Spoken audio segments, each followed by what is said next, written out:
Hello, welcome to the First Lady Point of View show, everyone. I'm your host, the First Lady Felicia K. This is where you can expect culture, music, news, reviews, fashion, and exclusive interviews. So stick around after the break. We got an exclusive coming up for you right after this. It's the First Lady Point of View. First Lady Point of View. It's the First Lady Point of View. Welcome back to the show, everyone. Today we have a very special guest. I've been admiring this gentleman for quite some time from afar, so I am truly honored to have none other than Mr. Berry Accius on the show today.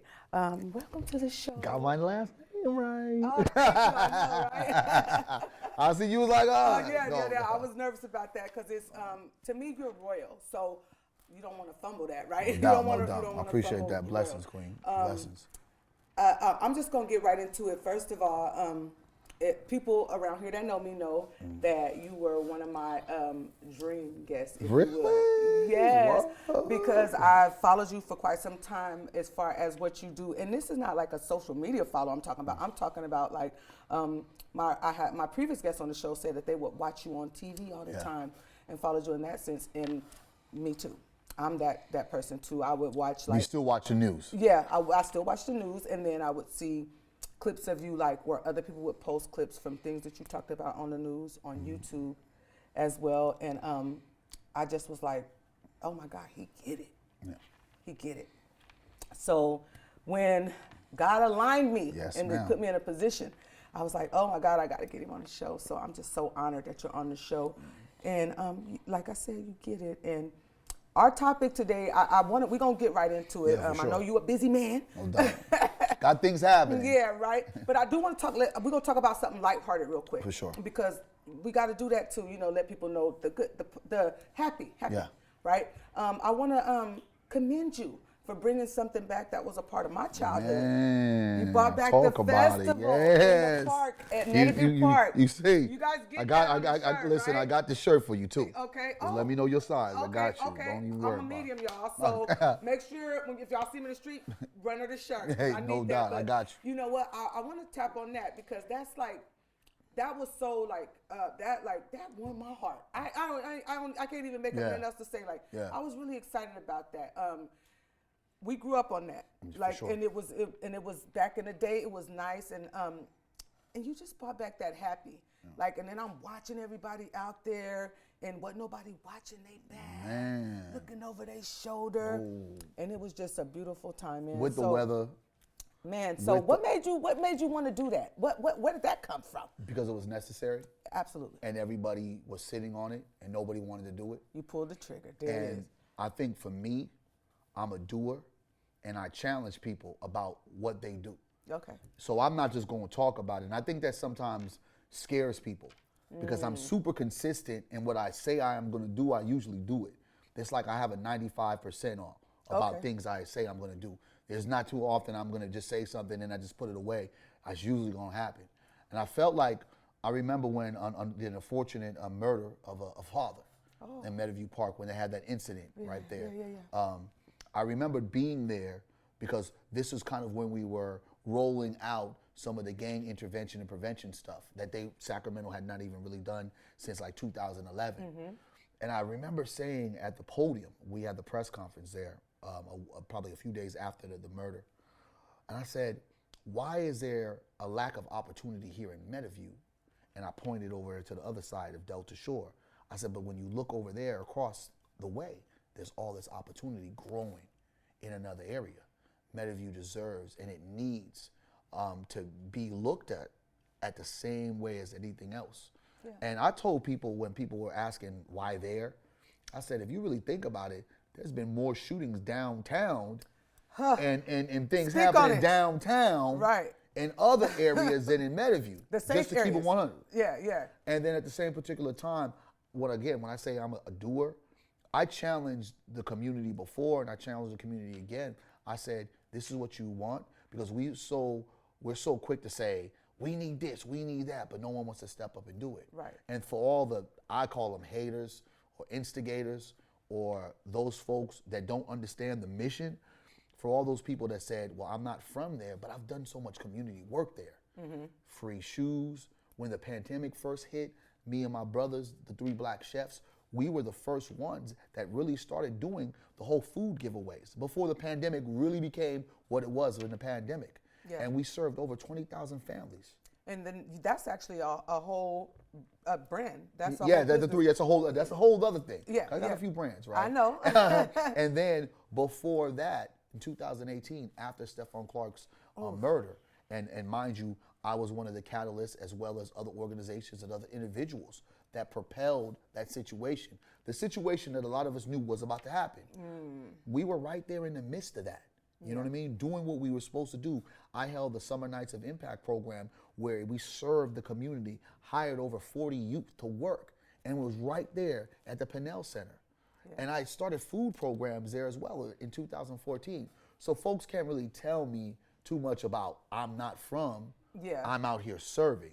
Right. So in places when you become a leader, in real leadership, transparency is important, integrity is important, but lip service, we have to do less of that. Action, we got to do more of that. So if I'm going to talk about it, I have the capability, why not do it? So we put it together, we made it happen. Well, you did a great thing. Hey, I'm happy to see it. You know, I think that I might need you to host next year. Hey, I'm with so it. we're going to go and take it all to the next way. level. Yeah, we'll right? get the whole production crew out there and everything, you know. Yeah. I think you and LeVar Burton is the only 2 people that look at it that way for Metaview. No doubt. The importance, you know. And I want to shout him out too, because, you know, he used his big platform. We talking about Emmy. We might need to get him next year. Yeah. And he's so solid. You know, the fact that he wanted to come back and do that at that very park. Yeah. And change the whole structure and the look. And look, right behind that, you came and you blessed us with the festival. And the thing about it is that thank you to the community that allowed it. Yeah. All the people that were involved in it, making sure it made it happen. My 2 daughters, my daughter, who is my business partner, my youngest one, Black Blueprints. You know, we have an entertainment component about bringing, you know, different events throughout the year, and this was one of our bigger events because, you know, we featured Maya, Life Jennings, there it RL, is. There Changing Faces, Pleasure P. You know what I mean? Bobby Valentino, Slave and Lakeside. Yeah, that's so we what was took me like, out. we really said, if we're gonna come, we're gonna come. And I think people were hesitant because they didn't believe it was gonna happen, as well as the stigma of Metaview. And going back to what I said, there's been more things that have happened in downtown this past year than has happened in Metaview. So let's be very clear. And at the same particular time, in utilizing this time and opportunity, that's basically saying to our leadership, you now need to invest into making sure that park is up to standard like other parks all over Sacramento. Yeah. Because people will use it. Yeah. And so when you do this kind of thing, everybody's not gonna get it. Yeah. The haters are gonna say what they're gonna say. Those people that are they didn't think of it. And those people who are just worrisome, shouts out to the street community soldiers that when the police flaked out on us, unfortunately, we had our street community soldiers who are from different areas or from that area that held it down to make sure nothing happened. And nothing happened except the rain. Well, yeah, but you know what? That's what the beauty is of it, right? Because people were still jamming. Yeah, they were. I was worried, girl, because when it was raining, I came in, I was like, we think we're going to melt when the rain comes. Listen, I thought it was about to be over. And then, because we had to get those artists out there. Yeah. You know, I wanted them to at least see the main artists, but it was raining so hard, so we thought we were going to have to cancel everything. And then we finally got back there. The rain had kind of stopped a little bit. I got on a microphone, because I'm like a part-time comedian as well, if you don't know. Yeah, you know So I did my little 1-2 thing, did Berry karaoke. So we got the community so involved in it, then when by the time the artists came in, they killed it. I was probably the artist that I was surprised the most about was Changing Faces, because they were still had it. And I didn't know that everybody still knew their songs. Everybody was on that fooling around, everything. And then I know. I was like, what's going on over and here? That's what I'm saying. I'm like, like you had certain ones that was there that was like, oh my goodness, like what made him do this? And then the homegrown talent. Yeah. From my brother Bueno. Yeah. You know, shouts out to him, and also Soul Development. Yeah. You know, shouts out to the family. Yeah. You know, these are homegrown talent. That was able to, solid. That was able to go ahead and do what they do, you know. So we just made sure it wasn't just about outsiders, it was about community. So everything was not about Berry saying doing this, but there also has to always be, it's like sometimes I wonder why you guys get so upset when there's a leader that steps up when you say, where are our leaders at? Yeah. We can't just keep giving lip service. We have to provide economic opportunity. There it is. You think about the vendors that was there. You think about the other local businesses that got business because of all the outside folks that was coming inside Meadowview, and we had Meadowview popping. Yeah. So I appreciate and I value everybody that made an incredible weekend. Man, that's so dope that you did that. That kind of stuff just makes my heart just so warm. That's why I said it's like, this was perfect. You know, that it happened. We was trying to get you in another time, and then we had a crisis. But for sure, you know, I feel like sometimes things I know things happen for a reason, and maybe it was meant for us to talk about something that happened. Yeah. You know, I ain't looked at this yet. You Yeah, know, yeah, because it was this happening. right here was like it made a difference. Like I said, the guests, the people that you had perform, and it was, you know, and it was a change in the climate, like the way people felt. Like that's what warmed my heart the most. Is like that was just such a take me back situation. You know, it's both sides to it. You go from the gang side to where it was happy spaces too. I'm a 70s baby. That was happy spaces. You know, the early 80s, the late 70s, that was happy spaces. Then it would go into the gang, the survival, the 90s, you know, and now we in the 2020s and all of that. And I say this to people all the time, these millennials, man, a lot of them know it's smart. They get it though. They get it. I mean, look at what they've utilized. They've utilized social media to the way where some are making millions of dollars. And they looking at you like, college for what? Like, I make more money than you, and you went to college for 6 Instant years. entrepreneurs off of social media. Yeah, so, but that's why it's vital to have organizations like what you do as far as how you are the voice of the youth. Yes, ma'am. Because in this time, you know that this is a perfect time to be involved with them too, because at the end of the day, we got a new breed too. Yeah, we do. This breed here, you could raise some entrepreneurs and teach them in the way to go and lead by example. For sure. And teach them about that happy space. Everything don't got to be negative, man. And you take risks though. I got to get into that. We got a break coming up in a couple of minutes though. So I am going to tap into the risk a little bit because, man, some of the risks you take, like as far as the topics. And one of my topic for today was about teenage trafficking and young girls being abused, physically abused.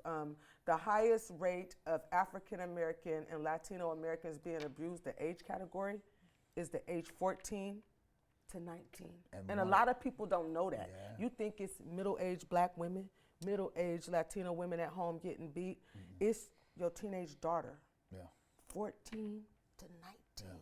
And it's starting a mentality to where now they already seasoned to guerrilla pimping, is what they call it back in the day. It's happening out here at Stockton Boulevard. That's what one of the major hubs in the USA. Yes, and is here that's in why Sacramento. we finna talk about that at the halftime, because it's vital, because we don't get media coverage on it like we should.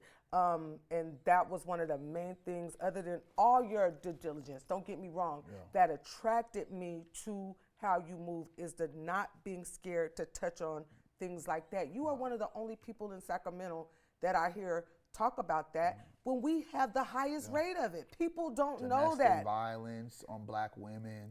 The trafficking of our sisters. Man. Looking at our runaways, and we're not even discussing it, not talking about it. You have to be in a place, like, again, in the position that I'm in, you have to be fearless. Yeah. You can't be fearful. And worry about the opinion, right? I mean, opinion's gonna be what the opinion. Yeah, a lot of people they want to do it, and they say, but then I don't want to make this person, this classification mad. You're gonna, because I piss people off all the time. Right. And I'm okay with that. But I'm okay with that. But it goes out to, you know, when I was hearing the brothers who were speaking before, it's kind of like, you know, you have to be real with yourself and authentic. Back in the days when I was clouded and I felt like I had to follow a line of everyone else. It's like follow the leader, but really was following the followers. I felt like that was going to be my role, because I was a lost puppy once upon a time. But when you're found and when you understand and you realize and you see the effects of certain things, when he talked about the crack era, I remember the effect of the crack eras. Because the crack era affected the black community like no other. But that was an integral plan that was on purpose. Right now, these things are happening purposely. You think about the new laws that is in effect, where Governor Newsom basically said, you know, hey, the prostitution is pretty much a go because you're no longer going to arrest, you know, solicitors and all that. You know what I mean? It's kind of basically you're giving it a green flag, a green light to say do whatever you wanted to. Yeah. So it goes back into the household. It goes back into the community. How do we separate our boys that have that type of mentality? How do we separate our girls that feel so hopeless that they have to go into that kind of lifestyle? Right. We have to give them other opportunities. Yeah. And we cannot just look at the chambers of government. We have to look inside the community on how we change perspective. Yeah. And then we start creating a greater change. That's it. Well, you guys, don't go nowhere. It's getting deep. We'll be right back after the break. Stick around. It's the First Lady point of view.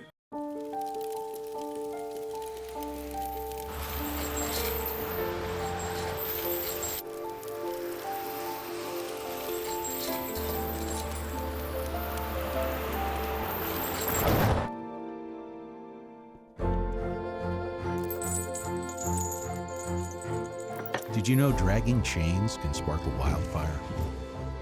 Only you can prevent wildfires.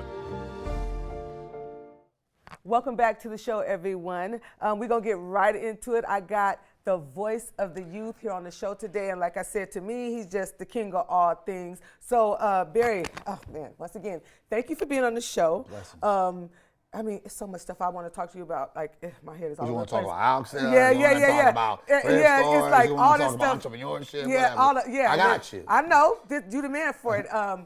But, man, I do want to talk about the fearlessness when it comes to attacking the issues that most people tend to run away from. Is that something that you feel like you always had deep down inside of you, or once you was put in a position, you realize there's no wiggle room once you stepped out there? I always had a big mouth. Okay. I'm Haitian. You know what I'm saying? Okay. I come from warriors. Okay. You know, we was the first ones that showed people how to whoop the Europeans. Okay. And we've paid ever since. But nevertheless, we were the ones that got our independence. And you know, I come from a loud family.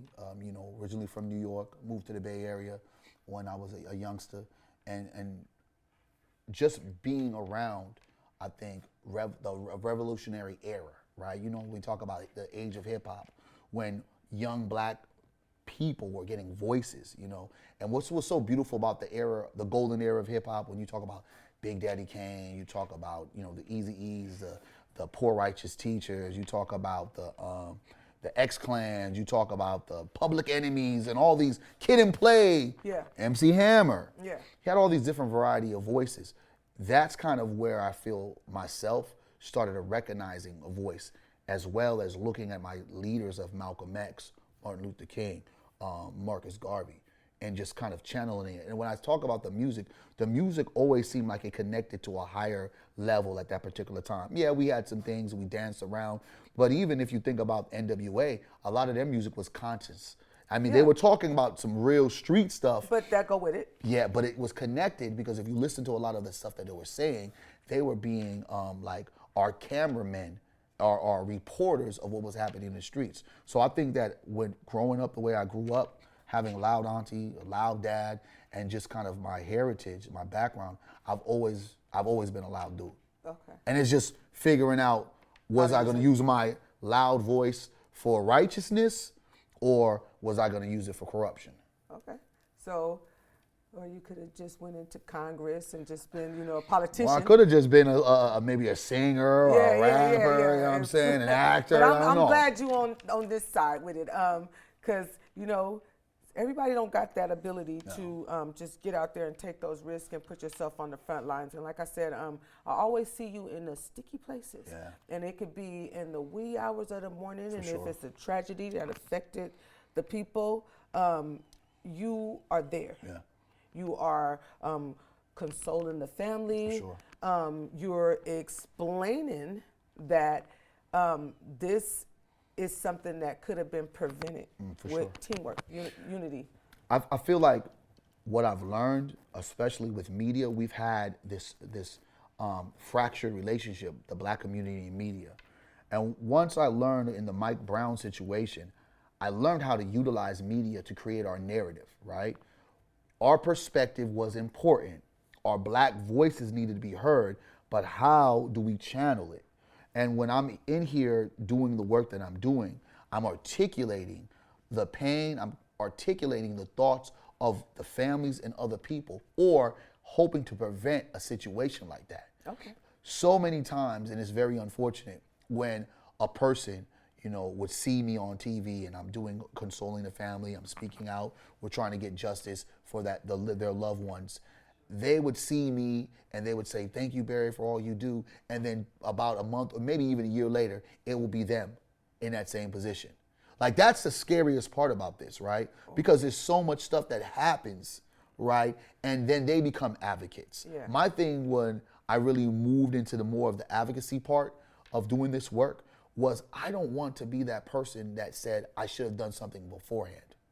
I want to be the person that said I did as best as I possibly can to prevent, to let people know, to make people aware about what's happening, how the struggle, it affects us, you know, how these different things that we deal with on an everyday basis, it will affect us eventually if we don't do something about it.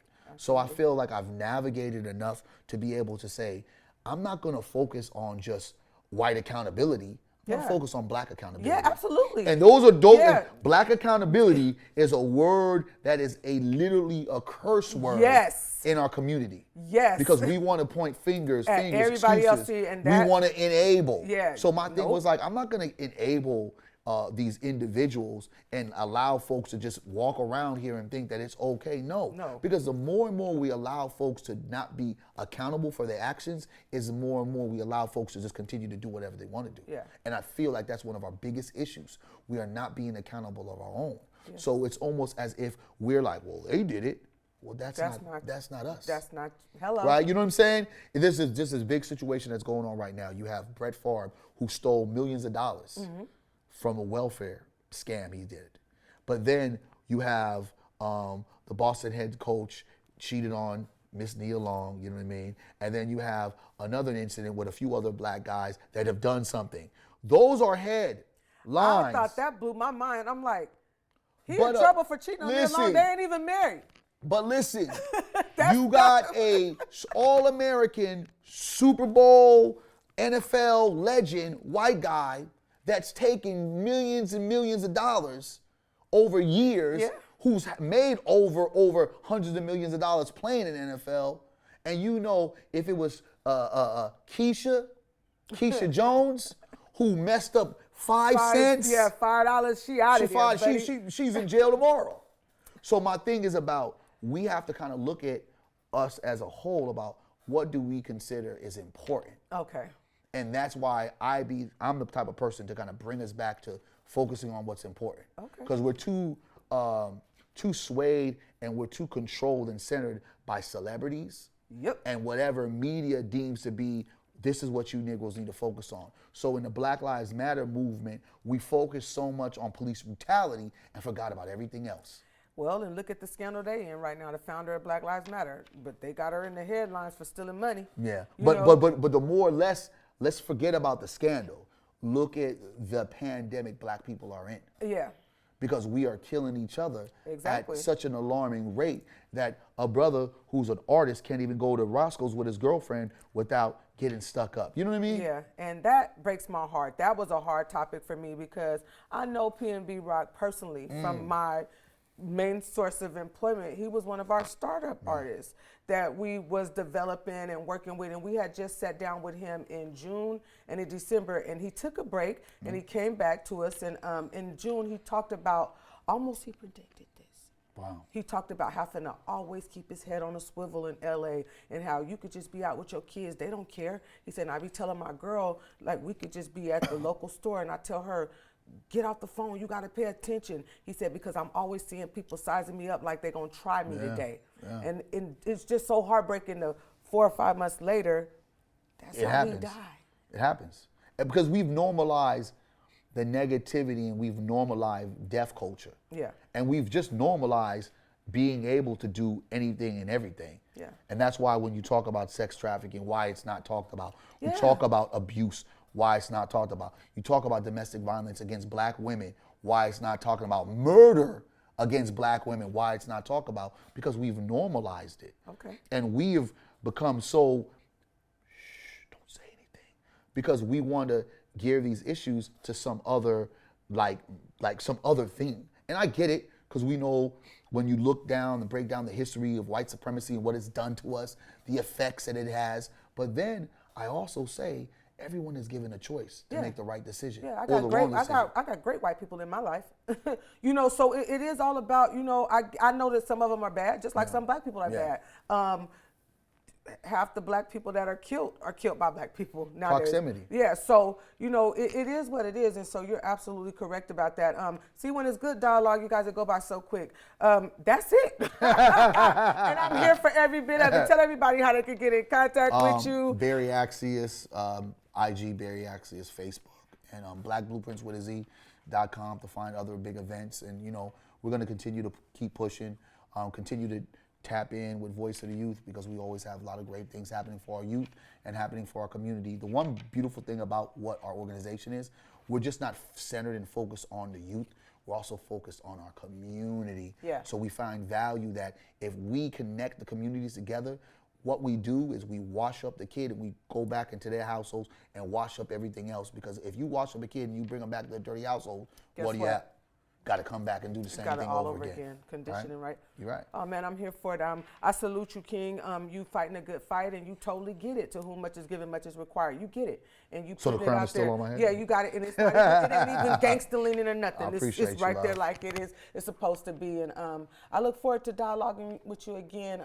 Hopefully, many seasons to come, and just, you know, continuing to watch what you're doing and putting down the grassroots for how it should be done. Yes, and once again, unapologetically, absolutely, and putting your life on the line. Real model, and not a I role pray model. that God continues to protect you, to continue to do what you're doing, and I'm looking forward to next year's festival. Girl, listen, you're going to be the host. Okay, there it is. Y'all Yes, heard it it is. first, That's and what it is. so that means, you know, I got to get myself together so I can be ready for that. And hey, that's where I'm from. I would love to do that. That would be like full circle And for much me. respect and much success for you Thank on you. your I endeavor. appreciate it. I love this platform. Thank you so much. Oh man, see, look, that's too many tears in 1 week for me. Y'all know that I'm not soft, so Spread the love. Yeah, Give I the know, right? flowers.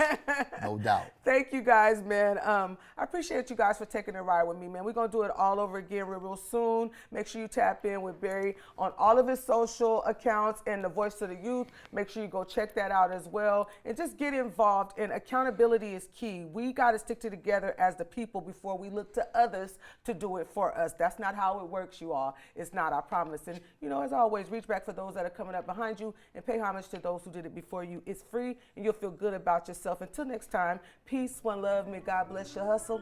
I'm out of here. Peace. You tuned in. It's the First Lady point of view.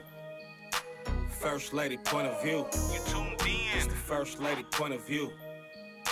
First Lady point of view. Culture, music, news, reviews. You tuned in. It's the First Lady point of view. You tuned in. First Lady point of view. It's the First Lady point of view. Tapped in, yeah, we always on time. First Lady Felicia K on the line. Wanna know what's poppin'? Tap in for the scoop on all the hot topics. The latest fashion, new music reviews. The hottest artists and exclusive interviews. You came to the right spot. First Lady on deck, keep it locked. Keep it locked. Keep it locked. Tuned in. It's the First Lady point of view. First Lady point of view. You tuned in. It's the First Lady point of view. First Lady point of view. Culture, music, news, reviews. You tuned in. It's the First Lady point of view. You tuned in. First Lady point of view. It's the First Lady point of view.